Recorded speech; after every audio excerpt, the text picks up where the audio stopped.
Subscribe करें और bell दबाएं ताकि कोई खबर रह न जाए।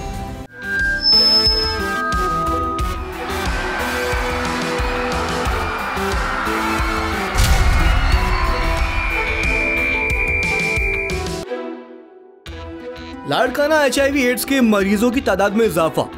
लाहौर में चार्ज पार्किंग माफिया का राज। क्या सक्खर बराज अब किसी और हादसे का मुत्तमिल हो सकता है? बोल जमूर से मैं हूं आपका मेज़बान शहजाद अली खान। लाड़काना डिवीज़न 5 अजला पे मुश्तमिल है, जिसकी तकरीबन 85 से 86 लाख आबादी है और ज़िला तकरीबन 16 से 17 लाख आबादी पे मुश्तमिल है। ये chairman people's party Bilawal Bhutto Zardari का अपना हल्का है। यहाँ से वो हालिया इंतखाबात में दूसरी बार मुंतखब होकर सामने आए हैं। लाड़काना के जो सूरत हाल है उससे आज इस रिपोर्ट में चौंका देने वाले हकायक अस्पतालों से मुतालिक आपके सामने लेके आएंगे।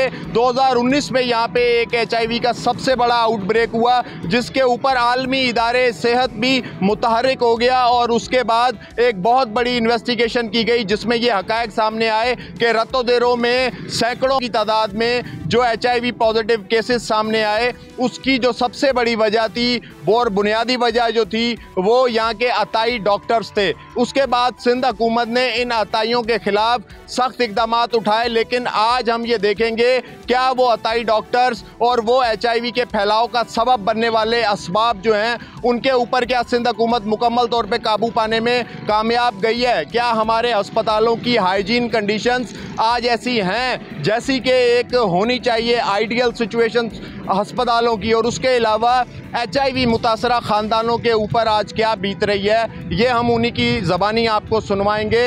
इस पर इंतज़ामिया के मौक़िफ़ भी जानेंगे और चलते हैं, शुरुआत करते हैं इस कहानी की।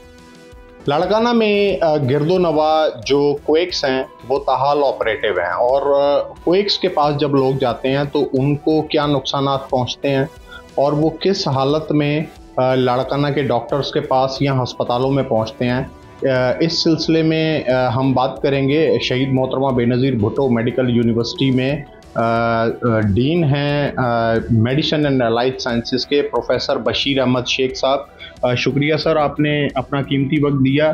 क्विक्स के बारे में आप क्या कहेंगे, क्या मसाइल हैं? ये HIV के फैलाव का बायस भी बन रहे हैं और भी बहुत सारे मसाइल हैं, तो इसको ओवरऑल आप एज ए एक्सपर्ट कैसे देखते हैं? शहजाद, बड़ी मेहरबानी। देखें, आप सबको मालूम है, पूरी कौम को मालूम है, क्विकरी एक बड़ा मसला है। अब क्विकरी सिर्फ ये नहीं है कि क्विक कर रहा है, टीचर भी कर रहा है, डिस्पेंसर भी कर रहा है और कई कुछ कम तजुर्बेकार डॉक्टर्स भी कर रहे हैं। तो वही अनस्टरलाइज सिरिंजेस का बार बार इस्तेमाल, गैर ज़रूरी इस्तेमाल, ये सारी चीज़ें हमारे पास एड्स और सबसे बड़ा मसला जो अभी आपके सामने आएगा वो हेपेटाइटिस के फैलाव का मसला है। अब जैसे हमारे पास इस वक्त भी हेपेटाइटिस D के लिए इंजेक्शंस नहीं है, C को हम कंपनसेट नहीं कर पा रहे, B बढ़ता जा रहा है, ये सारा हो रहा है इंजेक्शंस के गैर ज़रूरी इस्तेमाल की वजह। और पेशेंट भी इतना तालीम याफ्ता नहीं है, वो भी यही कहता है कि जी जिससे जल्दी फ़ायदा हो जाए और सुई लगाई जाए, और इस वजह से क्विकरी भी कामयाब है। तो ये सुइयों का इस्तेमाल जब इनमें होता है और ये जब पेशेंट आते हैं हमारे पास, वो ऐसी कंडीशन में लाए जाते हैं जिनको इमरजेंसी में या कोई ICU की सहूलियात वो हमारे पास इतनी ज़्यादा नहीं है, लेकिन उनकी सबकी डिमांड ये होती है कि हमें ICU में दाखिल किया जाए। हालांकि वो इन्फेक्टेड होते हैं, दूसरों में इन्फेक्शन फैलाते हैं, फिर भी उनकी जो हालत होती है वो काफ़ी ख़राब होती है, जिनको कंपनसेट करना, देखना, जिसमें पैसे का बहुत ज़ाया होता है और उसके अलावा उसमें दवाइयों का खर्चा, सफाइयों का खर्चा बहुत ज़्यादा होता है, जिसमें टॉप पे हमारी HIV है।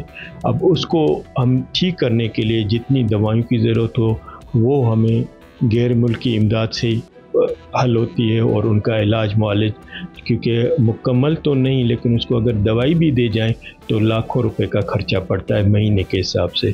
तो ये बहुत मुज़र हालात में, ख़राब हालत में हमारे पास पहुंचते हैं, जिनको डील करना काफ़ी मुश्किल होता है। आपने प्रोफेसर साहब की गुफ्तगू सुनी। अब जो HIV से मुतासरा बच्चे और फैमिलीज़ हैं उनके ख़ानदान के अहले खाना से भी बात करेंगे और उनके पास चल के ये जानने की कोशिश करेंगे कि क्या सिंध हुकूमत की जानिब से उनको दिए गए HIV ट्रीटमेंट सेंटर से उनको मिलने वाला जो इलाज है, क्या वो उससे मुतमईन है, क्या वो प्रॉपर वहाँ से इलाज पा रहे हैं या उनके मसाइल क्या हैं। रातों देरों में जब 2019 में HIV का आउटब्रेक हुआ तो तकरीबन सैकड़ों बच्चे जो हैं वो इसका शिकार हुए। इस गांव सुभान खान शहर में हम इस वक्त मौजूद हैं और सिर्फ इस गांव से तकरीबन 40 अफराद HIV पॉजिटिव हैं, जो कि पे दर पे उनकी तादाद में भी इजाफा होता जा रहा है। वहाँ पे हाइजेनिक सूरत हाल जो है वो गाँव की आप अंदाज़ा कर सकते हैं कि किस तरह होगी और उनका इम्यून सिस्टम कमज़ोर हो जाता है, उनको प्रॉपर जो है वो इलाज नहीं मिल पाता और जल्द वो मुख्तलिफ बीमारियों में जकड़े जाते हैं और फिर जब वो अस्पतालों का रुख करते हैं तो उन्हें इलाज मुआवजे की सहूलतें नहीं मिलती। बिलावल भुट्टो जरदारी ने इंडाउमेंट फ़ंड का ऐलान किया था इन मुतासरा HIV ख़ानदानों के लिए, इनके इलाज मुआवजे के लिए, इनके जो है वो खाने पीने की ज़रूरियात को पूरा करने के लिए और इनके लिए एक मुनासिब रकम की माहाना वजीफ़े का, लेकिन वो तमाम वादे आज तक जो हैं वो धरे के धरे हैं और अभी तक इनको कुछ नहीं मिला। ये हम आपको सुनवाते हैं इन्हीं गाँव के मकीनों की अपनी ज़बानी, इनसे जानते हैं आपका नाम क्या है, गाँव का नाम क्या है और क्या मसाइल है। मेरा नाम सोहेल अली है। मेरे जेको आहे ॻोठ जो नालो आहे ॻोठ सुभानी खान शहर। तक़रीबन असांजा 40 ॿार आहिनि HIV में, तंहिं में 3 लेडीस आहिनि। जो असां सरकारी अस्पताल में वञूं था उते जेको पटे वालो आहे त उहो ई असांखे अंदरि नथो छॾे, बाबा डॉक्टर न आहिनि, दवा न आहे, तव्हां मोटी वञो। बि अधु कलाकु असां चऊं था त असांजो ई पेशेंट खणी आहियूं त असां काॾे वञूं, दवा लाइ आहियूं, दवा ॾियो न, बजट न आहे, आई दवा न आहे, जेको आहे तव्हांखे असां लिखी ॾियूं था, ॿाहिरों जी दवा वठी अचो। असां जेको आहे ॿाहिरि असां वटि मज़ूर माण्हू आहे ई कुझु कान त ॿाहिरों काॾों वठूं। जो पटे वालो आहे त उहो बि नथो छॾे, राशन बि न आहे मिलियो। 5 साल थी विया आहिनि। असां इस्लामाबाद बि ॻाल्हायो आहे, उन्हनि इहा ई ॻाल्हि कई आहे त असां हेॾो रते देरे HIV ट्रीटमेंट सेंटर ते तव्हां वेंदा आहियो, उते तव्हांखे इलाज मिलंदो आहे? न मिलंदो आहे, बिल्कुलु न आहे मिलंदो। नहीं पंहिंजो मेन दवा है एंटीबायोटिक है ना, वो भी नहीं मिले असांखे। आपने गुफ्तगू सुनी, ये वो लोग हैं जिनके गांव के 40 लोग HIV में मुतासिर। अब हम लाड़काना में जाके शहरियों से भी गुफ्तगू करेंगे कि एड्स के फैलाव के जो दीगर असबाब हैं, जगह जो नशे के आदी लोग हैं, इंजेक्शन का रीयूज़ है, बार बार इस्तेमाल है, वो लाड़काना में उसकी ओवरऑल क्या सूरत हाल है और शहरी लाड़काना के इस बारे में क्या कहते हैं। यहाँ पर अताई डॉक्टर्स तो इतने आए हुए हैं, जो भी डिग्री लेकर आता है, इंटर पास करके आता है, वो अताई डॉक्टर लगा बैठा हुआ है। अताई डॉक्टर HIV और ये एड्स वाले जो मामले थे और हेपेटाइटिस C, अताई डॉक्टर क्या करते हैं, एक ही सिरिंज इस्तेमाल करते हैं, एक ही सिरिंज 10-10 लोगों को लगाते हैं। लाड़काना में जगह जगह जो मंशियात के आदी अफराद आप देखते हैं या सरकारी अस्पतालों की कारकर्दगी है, क्या एज अ शहरी आप उन चीज़ों से मुतमईन है? आपका क्या फीलिंग है? सर, शहरी इस वक्त हॉस्पिटल से ज़्यादा जो है ना बाहर ज़्यादा मैंने देख रहे हैं। आप यहाँ पे खुश है, हॉस्पिटल में आप जाएं, इतनी हालत है इस वक्त, आप वहाँ पे खड़ा होने की जगह नहीं है, बिजली नहीं है, क्या करेगा बंदा। मंशियात इतनी बढ़ गई है, आप बाहर रोडों पे ही देखेंगे तो लोग नशे में घूम रहे हैं, कभी अपने मुंह से घूम रहे हैं, क्या इतनी हालत, उधर जाएं या इधर बैठे। मैं इस वक्त chairman people's party Bilawal Bhutto Zardari के अपने हलके लाड़काना के शहर चांडका सिविल अस्पताल के शोबा हादसात में मौजूद हूँ। चांडका सिविल अस्पताल का जो सालाना बजट है वो तकरीबन 2.5 से 3 अरब रुपए के दरमियान है। अब लाड़काना और गिरदोनवा एक ऐसा खित्ता है जहाँ पे हेपेटाइटिस समेत HIV और बहुत सारी दीगर मुहलिक अमराज हैं जिनका फैलाव जो है वो इस कदर बढ़ चुका है कि कई इदारों पे इसके सवालिया निशान भी लगते हैं। अब लाड़काना की कैजुअल्टी में अगर हम आपको सूरत हाल बताएं तो इस वक्त अगर मेरा कैमरामैन आपको दिखा सके तो हम ये वार्ड्स में जब जाते हैं तो यहाँ पे गंदगी के ढेर हैं। यहाँ पे आप देखें कि ताफुन है, इस कदर बुरे हालात हैं कि यहाँ पे खड़ा होना भी मुश्किल है। किसी भी मरीज़ का इलाज यहाँ पे कैसे मुमकिन है, ये समझ से बालातर है। कैजुअल्टीज़ ओवर क्राउडेड हैं, लोग जो हैं वो इस तरीके से लॉबीज़ में पड़े हुए हैं और लॉबीज़ के अंदर लोग, मरीज़ हमें हर जगह तड़पते हुए दिखाई देते हैं। बेहद हालात जो हैं वो समझ से बालातर हैं। यहाँ पे अगर हम आपको दिखाएं कि ये देखें कि एक एक रूम में 2-2 बेड्स डाले हुए हैं और अंदर 7-7, 8-8 लोग बैठे हुए हैं। मरीज़ों के साथ आए हुए तीमारदारों के बैठने की जगह नहीं है और मरीज़ बेहद परेशान है। अद्वियात के बहुत सारे मसाइल हैं। अब जब इतनी ख़राब हालात होंगे तो ऐसे माहौल के अंदर किसी का इलाज किस तरीके से मुमकिन है। ये देखिए हम एक वार्ड में हैं, यहाँ पे ज़मीन पे कितना कचरा मौजूद है, वो डस्टबिन मैले पड़े हुए हैं और बहुत सारी जो हालत है वो बिल्कुल ख़राब दिखाई देती है। यहाँ पे किस तरीके से किसी मरीज़ का इलाज मुमकिन है ये समझ से बालातर है। यहाँ पे अगर हम आपको दिखाएं तो ये कैजुअल्टी के अंदर आप देखें कि ये खाना भी भरा हुआ है और यहाँ पे भी एक मरीज़ है तो उसके साथ 5-5 लोग हैं जो उसके साथ आए हुए हैं। मैनेजमेंट बिल्कुल नहीं है, फंड्स अरबों रुपए के हैं लेकिन हालात जो हैं वो बहुत ख़राब है। HIV ट्रीटमेंट सेंटर्स जो लाड़काना में कायम किए गए और रतोदेरो में भी एक सेंटर कायम किया गया, उसमें न सिर्फ बच्चों को ट्रीटमेंट किया जाता है बल्कि उसमें मर्द हजरात और ख़ासकर हामला ख़वातीन की ट्रीटमेंट सेंटर्स भी अलग से कायम किए गए हैं। हामला ख़वातीन से जो पैदा होने वाले बच्चे हैं वो नेगेटिव HIV पैदा हो रहे हैं और ये एक साइंटिफिक मिरेकल भी है। यहाँ पे हमारे साथ मौजूद हैं डॉक्टर अनीला इसरान साहिबा जो कि शेख ज़द वुमेन हॉस्पिटल में कायम ख़वातीन के ट्रीटमेंट सेंटर को हेड करती हैं। उनसे बात करेंगे कि मैडम ये कैसे मुमकिन है कि मदर पॉजिटिव है और उनसे डिलीवर होने वाला बच्चा जो है वो नेगेटिव HIV होता है। ये बहुत इम्पॉर्टेंट सवाल है, आपने बहुत अच्छा सवाल किया। लेकिन हम यहाँ पर HIV पॉजिटिव प्रेग्नेंट ख़वातीन जो हैं उनको हम यहाँ पर ट्रीटमेंट देते हैं। ट्रीटमेंट का मतलब ये है कि हम उनको एज सुन एज उनकी ART स्टार्ट करते हैं। एंटी रेट्रोवायरल ट्रीटमेंट जो है फ्री ऑफ कॉस्ट यहाँ से उनको वो दवाई मिलती है और हमारा मकसद ये होता है कि हम उस एक जो मुतासरा ख़वातीन या ख़ातून है उसका हम बर वक्त इलाज शुरू करें और उसकी पूरी फैमिली को हम स्क्रीन आउट करते हैं, उसके शौहर को, उसके बच्चे को और जो उसके पेट में बच्चा पल रहा है उसके लिए हम यहाँ पर उसके जो इंटरवेंशंस देते हैं। उस इंटरवेंशन में हमारा जो ये होता है कि हम दवाई शुरू करने के साथ साथ उसके जो हमल का दौरानिया होता है उसमें उसका हम ख्याल रखते हैं, उसको एक सेफ़ डिलीवरी करवाते हैं और उसको हम सेफ़ फीडिंग ऑप्शन देकर हम बच्चे को मुतासिर होने से बचाते हैं। और जब बच्चा पैदा होता है तो उसको 24 घंटे के अंदर हम उसको प्रोफाइलेक्सिस देते हैं जो वो 1.5 महीने तक प्रोफाइलेक्सिस लेता है और उसके 1.5 महीने के बाद हम उसका एक आखान लेबॉर्ट्री से टेस्ट करवाते हैं कि आया उसके बच्चे में ये बीमारी है कि नहीं है। और मैं आपको ये बहुत ही प्राउडली बताना चाहूँगी कि अल्हम्दुलिल्लाह अब तक जितनी हामला ख़वातीन जो HIV मुतासरा हैं उनके बच्चे जो हैं अभी तक एक भी बच्चे में HIV पॉजिटिव नहीं आया। ये एक बहुत बड़ी कामयाबी और बहुत बड़ी सक्सेस है। हमारे साथ director health Larkana division doctor Abdul Sattar Sheikh sahab मौजूद हैं, उनसे इस बारे में गुफ्तगू करते हैं कि सर आप पूरे लाड़काना डिवीज़न को देखते हैं तो HIV के फैलाव का सबब बनने वाली जो वजूहात हैं जिसमें खासकर क्वेक्स हैं तो उनके ऊपर क्या उनके खिलाफ इकदाम उठाए जाते हैं? हमारे हेल्थ केयर कमीशन जो है वो एक्टिव हो गई है।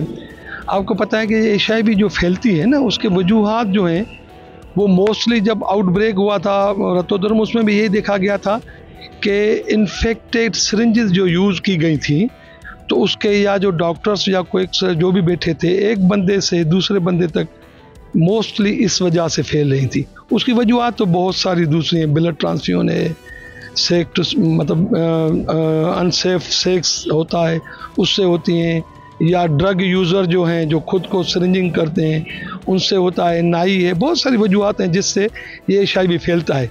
लेकिन हेल्थ गवर्नमेंट ऑफ सिंध ने इसमें बहुत अच्छा काम किया है। हेल्थ केयर कमीशन एक्टिव हो गई है, हमारी हेल्थ एजुकेशन जो है वो बहुत ज़रा वास्ट हो गया है। हमने हर जगह पे इसकी हेल्थ एजुकेशन करी है और डॉक्टरों की जो है वो हमने ट्रेनिंग करवाई है। इसका मोस्टली जो सबब होता है वो इन्फेक्शंस जो है ना उसके फैलाव को रोकना होता है। तो हमने उस पर IPC पे भी बहुत अच्छा काम किया है। हमने कोएक्स जो होते हैं उनके हेल्थ केयर कमीशन के थ्रू उन पे हमने एक्शन किया, उनकी क्लिनिक्स बंद करी।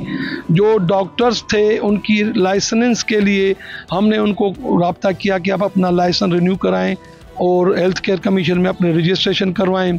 और उसके अलावा जो है ना, हमने बहुत सारे जो इन्फेक्शन हैं, हमें अपने पूरे डिवीज़न में जो इंसिनरेटर्स होते हैं, जहाँ जिसमें आपको पता है कि वो इन्फेक्टेड जो मटेरियल होता है वो बर्न किया जाता है, हमने उनको एक्टिव कराया। गवर्नमेंट ऑफ सिंध ने बहुत अच्छा इकदाम उठाया कि जो सिरिंजेस हैं वो ऑटो लॉक सिरिंजेस अवेलेबल हो गई। अभी कहीं भी हमारे डिवीज़न में जो यूज़ सिरिंज है वो यूज़ नहीं होती और उसके ऊपर ऑटो लॉक सिरिंज वो यूज़ होती हैं, जिससे ये फैलाव बहुत कम हो रहा है। डायरेक्टर हेल्थ की गुफ्तगू आपने सुनी, सरकारी मौक़िफ़ अपनी जगह, लेकिन जो ज़मीनी हक़ाइक़ हैं उनके ऊपर भी गौर करेंगे और आपको दिखाएंगे कि ऑन ग्राउंड सिचुएशंस जो हैं वो क्या हैं और क्या जो हुकूमती दावा है वो दुरुस्त है या जो है वो ज़मीनी हक़ाइक़ से मुख्तलिफ है। सिंध हुकूमत की जानिब से इंतहाई सख्त इक़दामात कोएक्स के ख़िलाफ़ उठाए गए थे, जो कि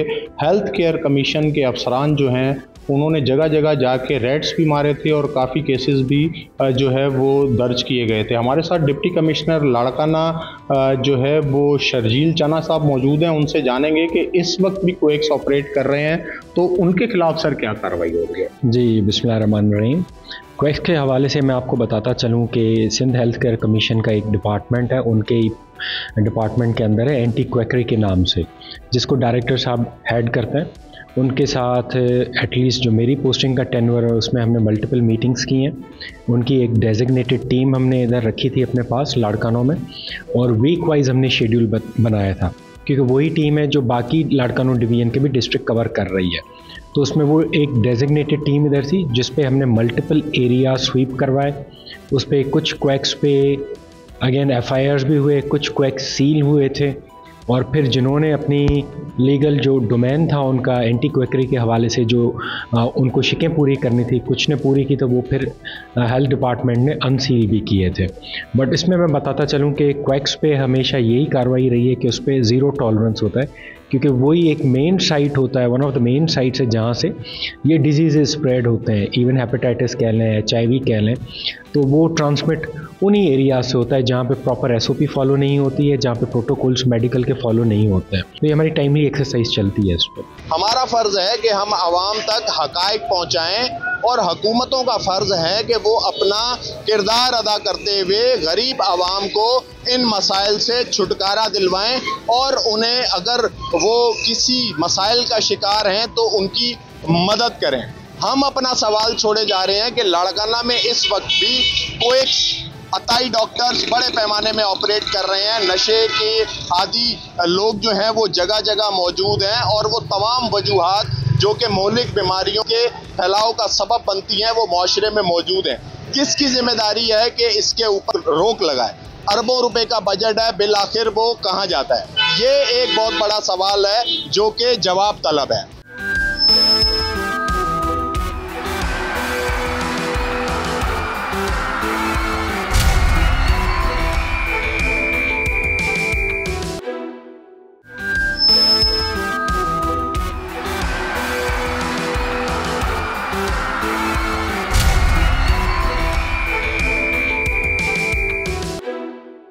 प्रोग्राम बोल जमूर के साथ मैं हूं लाहौर से ताबिश भट्ट।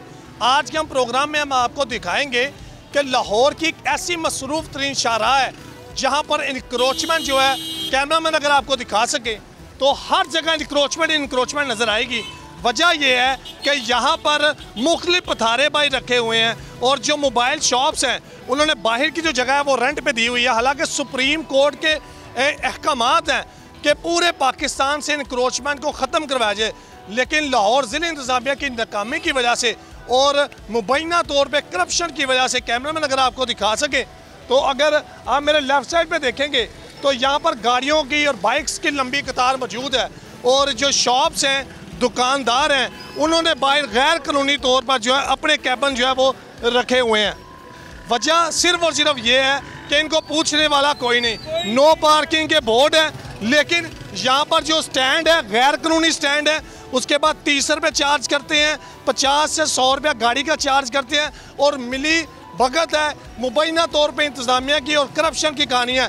बोल जमूर में हम आपको दिखाएंगे, दुकानदारों से बात करेंगे, शहरियों से बात करेंगे, क्योंकि ये जो मसरूफ़ तरीन शाहराह है, ये रोड बिल्कुल जो है सामने लाहौर हाई कोर्ट की तरफ निकलती है, लेकिन इतना ज़्यादा ये जो एरिया है ये कवर किया हुआ है इन दुकानदारों ने और इन जो यहाँ पर स्टैंड वाले हैं, गैर कानूनी तौर पर स्टैंड्स हैं। शहरियों से बात करेंगे और उनसे पूछेंगे कि आखिर क्या मसाइल हैं। जो इंतज़ामी स्ट्रक्चर को जो चलाने वाले अनासर हैं ना, वो कभी भी फाल नहीं हो सकते। शहरी हमारे साथ मौजूद थे, जाहिर सी बात है एक और शहरी हैं, उनसे बात करते हैं, उनसे पूछते हैं कि हाल लोड के आखिर कितने पैसे ये लेते हैं और ये गैर कानूनी तौर पर सुप्रीम कोर्ट के अहकामात हैं, इनको क्लियर करवाए तो क्या समझते, क्या वामिल? बहुत जी इधर कुछ भी नहीं हो सकता, इधर हुकूमत नहीं सही है तो ये पार्किंग कैसे सही होगी? जब तक बड़ा हमारा निज़ाम ही नहीं सही होगा, ये तो फिर छोटा काम है। ये तो एक छोटी सी जगह है, इतनी सी, इतना बड़ा मुल्क नहीं सही हो सकता, ये कहाँ से सही होगा? पहले ऊपर से निज़ाम सही कराओ, ये ऑटोमेटिक सही हो जाए बस।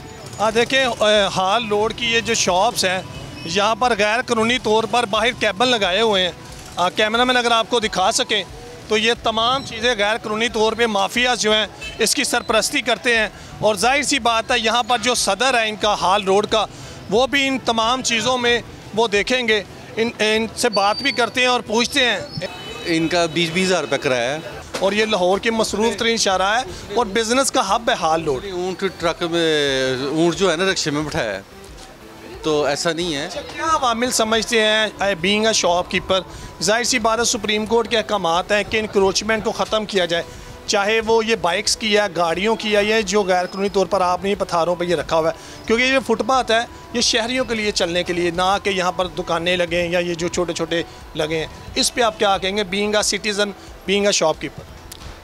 अगर आप इसकी मसावी लें ना रोड की, तो ये हमारी शॉप्स पहले उधर तक थी, ये बरांडा था, ये हमने वॉलंटरीली फुटपाथ बनाया खुद, गवर्नमेंट ने हमें नहीं दिया। देखिए बिल्कुल हाल रोड पर मौजूद हैं और यहाँ पर इंक्रोचमेंट और इसके साथ साथ गैर कानूनी जो पार्किंग स्टैंड है वो यहाँ पर लगे हैं और लाहौर पार्किंग का इसमें एक बहुत बड़ा किरदार है। अगर आप कैमरामैन इसको जूम करके दिखाएँ तो ये जो पर्ची है इसमें 10 रुपये लिखे हुए हैं और कुछ पर्चियों को तो वैसे ही वो 10 रुपये मिटा दिया गया है। वजह यह है कि 10 की बजाय यहाँ पर 30 रुपये वसूल करते हैं और लाहौर पार्किंग का अगर ये आप कैमरामैन आपको दिखाएं तो जो बाइक के आगे 10 रुपये लिखा हुआ है उसको वैसे ही मिटा दिया गया है और ये सारा जो है ये जो मुबैना तौर पे जो माफियाज हैं और ज़िले इंतज़ामिया की मिली भगत से सारा हो रहा है यहाँ पर, क्योंकि वजह यह है कि 10 की बजाय 30 वसूल करना है और लाहौर पार्किंग को भी घाटे में शो करना है, क्योंकि सरकारी महकमा है और जहाँ पर MDB PMS या पास के जो है वो ब्यूरोक्रेट लगते हैं, लेकिन मामला आपके सामने है, 30 रुपये वसूल कर रहे हैं। शहरी से बात करते हैं, मुझे बताइएगा कितने पैसे पार्किंग के यहाँ पर वसूल करते हैं और ट्रैफिक की रवानी शदीद मुतासिर होती है? सर जी कभी 20 कभी 30 इनका अपना लगा था है, इधर सही माफिया लगे हुए हैं, इनकी सही लूट मार लगी हुई है। हमें तो कभी भी अब लगानी है, जगह देखेंगे यहाँ पे नहीं है, वहाँ पे नहीं है, हेलमेट चाबी छोड़ जाए, बाइक चोरी हो जाए, फिर मिलती भी नहीं है यहाँ पे। ट्रैफिक का सर जी गाड़ी आ जाए तो यहाँ पे रास्ता नहीं मिलता हमें कभी भी। वज़ीर आला पंजाब जो निगरान थे मोहसिन नकवी, उन्होंने भी इस पे बड़े इक़दाम किए, सुप्रीम कोर्ट के अहकामात हैं। किसी का कुछ नहीं हो रहा, किसी का कुछ नहीं हो रहा है, क्योंकि हम अपना यहाँ छोड़े, हम जॉर्ज टाउन में रहते हैं, एम्पोरियम के पास, वहाँ पे रश नहीं ख़त्म होता, वो मेन रोड है, उधर पार्किंग बनाई होती है, जहाँ पे नहीं भी पार्किंग होती है वहाँ पे टिकट लेके खड़े हो जाते, भाई ये टिकट है यहाँ पे, वहाँ पे भी अपनी मनपसंद बाइक के 30-30 40-40 रुपये ले रहे हैं। कि लाहौर शहर की बात कर रहे हैं, सूबाई दारुल हुकूमत लाहौर, जो सूबे का दारुल हुकूमत लाहौर है, ये वहाँ की बात है और शहरी ने जैसे आपको कहा कि लाहौर की जितनी भी शाहराहें हैं वहाँ पर ये पर्चियाँ लेके खड़े हो जाते हैं, वहाँ पर 30-50, और जाहिर सी बात है आम शहरी हैं, बहस नहीं कर सकते, लड़ाई नहीं कर सकते, क्योंकि ये जो माफियाज हैं ये बदमाश होते हैं और उनके साथ गालम गलोच भी करते हैं। और शहरियों से बात करेंगे, उनसे पूछेंगे कि आखिर इन तमाम हालात का ज़िम्मेदार कौन है। शहरी मौजूद हैं, मुझे बताइएगा गैर कानूनी तौर पे यहाँ पर लाहौर पार्किंग की जानिब से ये जो पर्चियाँ 10 की बजाय 30 ले रहे हैं, ये गैर कानूनी यहाँ पर ये काउंटर भी रखे हुए हैं, सुप्रीम कोर्ट के अहकामात है कि इनको ख़त्म करें, ट्रैफिक की रवानी मुतासिर हो रही है, क्या कहेंगे? जी बिस्मिल्लाह रहमान रहीम, अस्सलाम वालेकुम। मैं सरमद एतजाज़ बात कर रहा हूँ। यहाँ पे काफ़ी दफ़ा इस तरह हो चुका है कि ये सफाया हो चुका है, 2-3 मरतबा इस तरह हो चुका है, लेकिन जो माफिया ना, जिनके अड्डे चलते हैं, मामला चलते हैं, जिन्होंने पैसा मामला इधर लेन देन करना होता है, गवर्नमेंट को भी हर चीज़ का पता है, इन्फॉर्मेशन है, लेकिन उसके बावजूद भी ये हर चीज़ मतलब कि ये दुनिया ये पैसे कोई 10 मांगता है, 20 मांगता है, लोग इतने नहीं काबिल हैं कि वो दे सकें, लेकिन फिर भी वो कोई 50 दे रहा है, कोई 20 दे रहा है, कोई 30 दे रहा है। इससे गवर्नमेंट का कोई नहीं जा रहा, ना इसको टैक्स जा रहा है, कोई चीज़ है, इस चीज़ से गवर्नमेंट का कोई लेना देना नहीं है, ठीक है। तो इस वजह से आवाम भी बहुत परेशान है। क्या करें, इसके लिए इन्हों को चाहिए कोई इधर कोई प्रॉपर कोई प्लाजा वगैरह इस तरह कोई चीज़ बनाए ताकि ये रोड ना ब्लॉक ना हो। हाँ, रोड तो ऐसी मेन मार्केट है, इधर तो 24 घंटे ट्रैफिक का आना जाना है, लेकिन ये क्लोजिंग रहती है ट्रैफिक। सदर हाल रोड, उनसे बात कर रहे हैं कि आखिर इन तमाम मामलात में सदर हाल रोड का क्या किरदार है। वो क्यों नहीं इन तमाम जो गैर कानूनी यहाँ पर अगर स्टैंड की बात की जाए या गैर कानूनी तौर पर यहाँ पर जो काउंटर लगे हैं इनको ख़त्म क्यों नहीं करते। सदर हाल रोड और डीसी लाहौर उनसे जवाब तलब करेंगे और पूछेंगे कि आखिर इन तमाम मामलात के पीछे है कौन। हमारे साथ रहिए। ये तो हमारे प्रेसिडेंट बाबर महमूद साहब ने जो CTO साहब की मेहरबानी है, उन्होंने हमें जो ट्रैफिक का अमला दिया और जो कमिश्नर डिप्टी कमिश्नर साहब उनको भी कहा गया और जो लाहौर पार्किंग वालों को भी बुलाया गया। सब की कोऑर्डिनेशन से ये हुआ कि अब लाइनें लगा दी गई हैं। उन्होंने येलो लाइन लगाई है, ये ईद से 3 दिन पहले स्टैंड वालों को लाहौर पार्किंग को उसके स्टैंड में लगाया गया है, उसकी लाइन में लाया गया है और काउंटर माफिया को भी थोड़ा सा क्लोज किया गया है। बाकी जो है आप कह रहे हैं कि ट्रैफिक का फ्लो अब बहुत ज़्यादा बेहतर हो गया है। आप देख लें जाके, अभी भी ट्रैफिक पुलिस का जो पुलिस की एक गाड़ी खड़ी है वो सुबह आती है और ये सारा कंट्रोल ट्रैफिक पुलिस का है। DSP साहब होते हैं, इंस्पेक्टर होता है और 6 ट्रैफिक वार्डन दिए हुए हैं, वो सारा दिन इसको कंट्रोल करते हैं। अब तो बहुत बेहतर निज़ाम हो गया, लेकिन अगर चलता रहे ऐसे। अच्छा, फुटपाथ जो है वो दुनिया में अगर देखा जाए तो वहाँ पर अगर फुटपाथ पे कोई भी एक पाँव रखता है तो गाड़ियाँ रुक जाती हैं, लेकिन यहाँ बदकिस्मती लाहौर हाल रोड की ये है कि यहाँ पर फुटपाथ पर जो है काउंटर रखे हैं। और दूसरा, हुकूमत से आप कोई अपील नहीं करते कि कोई प्लाजा यहाँ पर बनाया जाए कि जितनी भी ये जो गाड़ियाँ हैं ये इसकी वजह से भी ट्रैफिक की रवानी मुतासिर होती ना, तो आपने ऐसी कोई डिमांड नहीं की? जी, डिमांड हमने जो गवर्नमेंट से, जब पिछली गवर्नमेंट थी तब भी थी, कर्नल मुबशर जब मेयर थे तब भी थी। उन्होंने ये इसका फ़ंड भी मंजूर हो गया था 70 करोड़ रुपया। यहाँ पे हमारे पास प्लॉट है और पार्किंग प्लाजा था। बदकिस्मती ये है कि एक बंदा जाके वहाँ से हाई कोर्ट से स्टे ले आया और वो वहीं रुक गया। तो अदालत के आगे तो कोई नहीं बोल सकता, तो वो स्टे पे चल रही है। अब भी आज भी हमारी एफर्ट है कि ये जो जितना भी ना पार्किंग प्लाजा बने, यहाँ भी है, ये नीला गुंबद में भी बनने वाला है। आप देखें माल रोड के जितना सर्विस रोड है सब ट्रैफिक के लिए ब्लॉक किया हुआ है, सब पार्किंग बनी हुई है। रही बात आप काउंटर की बात कर रहे हैं, तो वो तो अगर किसी ने लगाए हुए, दुकानदार लगा रहा है तो अपना नुकसान कर रहा है। हमारा यूनियन का इस काउंटर से कोई तल्लुक नहीं। हम तो कॉर्पोरेशन को कहते हैं इनको उठाएं, हम नहीं लगने देते, चलान करते हैं। और सबसे बात यह है कि अगर वो उनको ट्रैफिक पुलिस ने उठाया भी है, उन पे पर्चे भी दिए हैं, तो अगले दिन वो जमानतें करा के आ जाते हैं। देखिए, डिप्टी जनरल सेक्रेटरी हमारे साथ मौजूद है शेख आबिद हुसैन। उन्होंने ये कहा कि यूनियन अपने तौर पर काम तो ज़रूर कर रही है, लेकिन मसला ये है हुकूमत की जानिब से भी ऐसे इकदाम करने चाहिए, प्लाजा बनाना चाहिए। इससे पहले भी 10 साल पहले उन्होंने बताया, जैसे कर्नल रिटायर्ड जो मुबशर थे मुस्लिम लीग नून के, वो मेयर थे, तो तब भी ये चीज़ें सारी चली। लेकिन अब इनका ये कहना है कि 10 रोज़ पहले इंक्रोचमेंट बहुत ज़्यादा थी, लेकिन फ़ैसला अवाम ने करना है, क्योंकि हमारे प्रोग्राम का नाम ही बोल जमहूर है और जो जमहूर है वो अवाम है, और अवाम जो है वो इस कैमरे की आंख से देखेगी कि आया के हालात क्या हैं।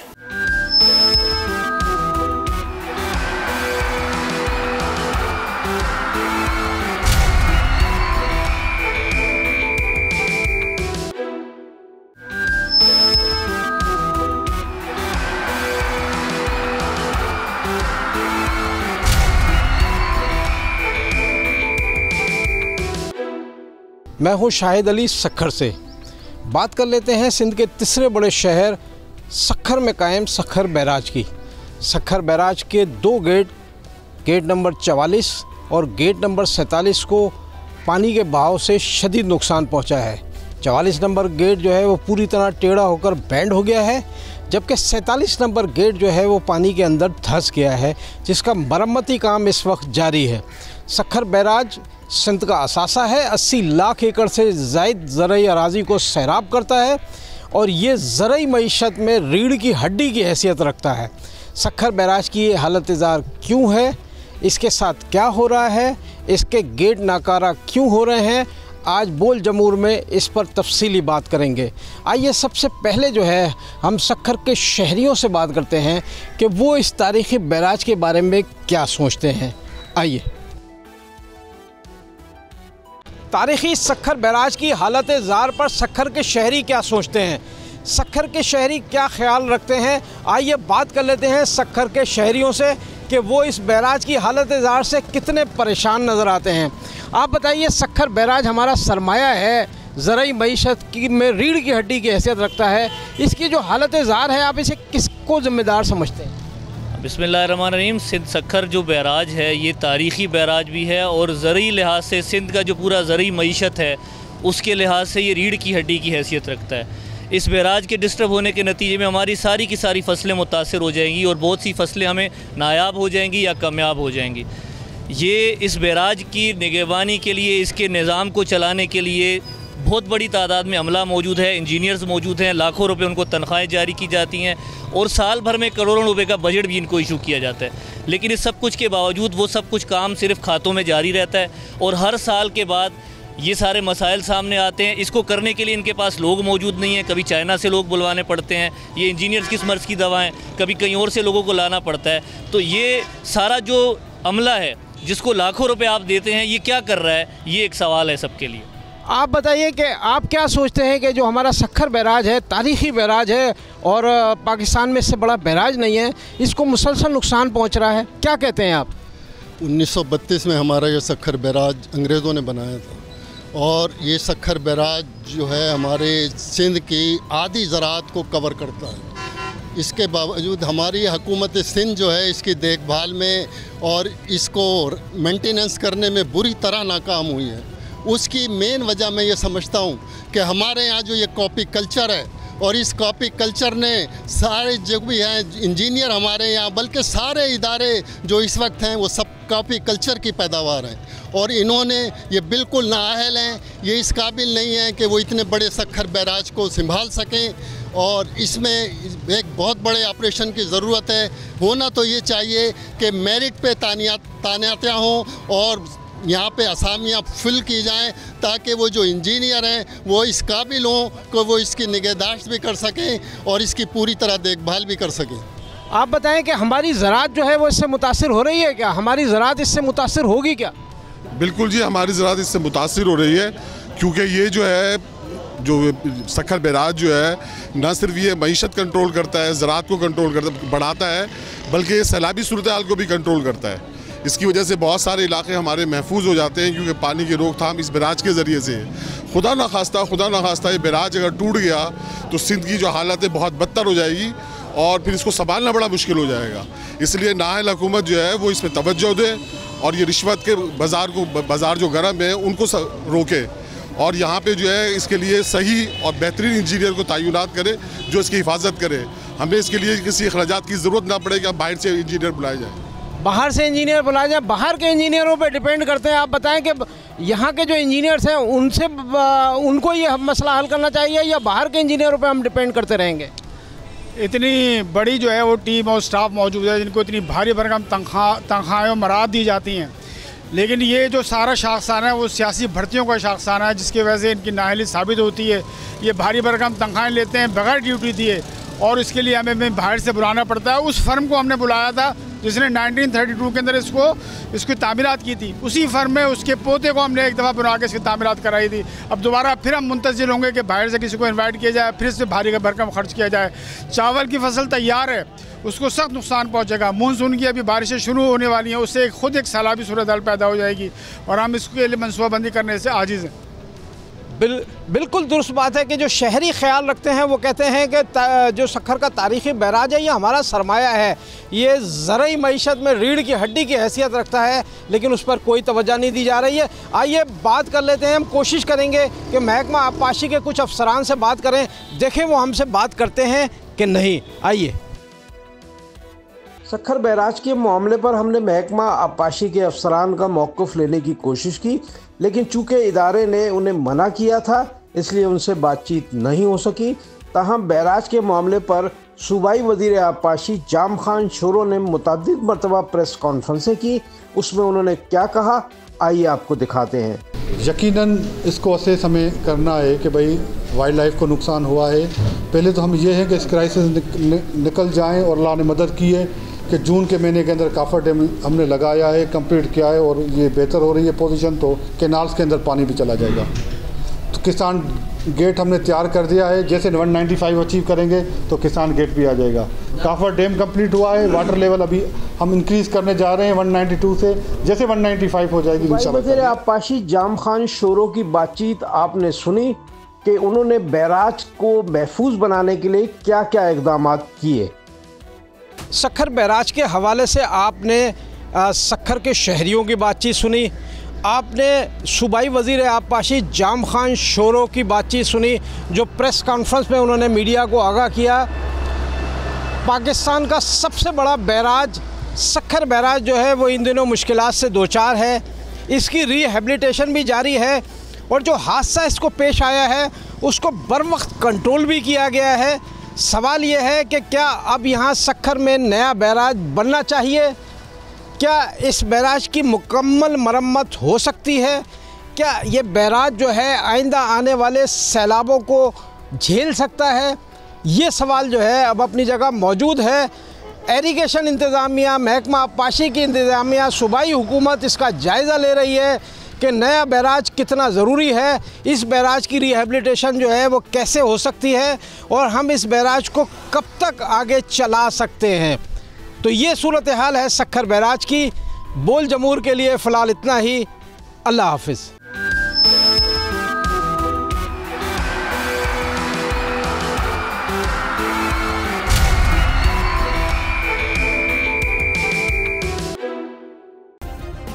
सब्सक्राइब करें और बेल दबाएं ताकि कोई खबर रह न जाए।